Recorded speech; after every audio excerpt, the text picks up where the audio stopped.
JJ होती गोटे पिठा और मिठा खिया ठाकुर प्रथम वर्ष नयगढ़ भुवनेश्वर नयगढ़ गोटे बड़ सभा होता बंधु सेठी करते सभा जय जगन्नाथ मो नयगढ़ झील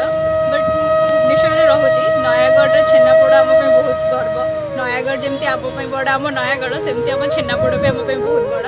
आ छेनापोड़ को जीआई टैग मिलवाई आम बहुत चेष्टा चलैचु 3 वर्ष है आमर चलती जमी छेनापोड़ दिवस से आम बहुत गर्वित कि आम छेनापोड़ दिवस आसिक विश्व स्तर में आसिक 3 वर्ष है छेनापोड़ दिवस भुवनेश्वर में पालन कर तो से मतलब बहुत खुशी लगुच कि जेहतु मो नयगढ़ आ छेनापोड़टा भी आमर।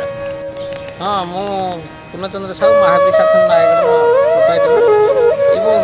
छेनापोड़ दिवस श्रीयुक्त सुदर्शन साहू तार स्रष्टा थे और प्रेरणा आमको बहुत उत्साहित कर छेनापोड़ा केमी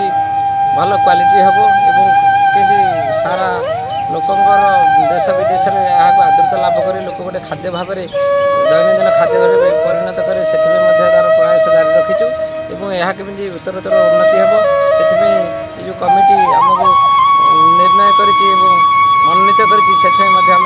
चिरऋणी जो परीक्षामूलक भाव सदा लगी सरकार जीआई टैग मिले से सरकार पाखे नवेदन सेठी ओके एमबीसी पे गोटे नहीं से छोटे कहबे विभिन्न रो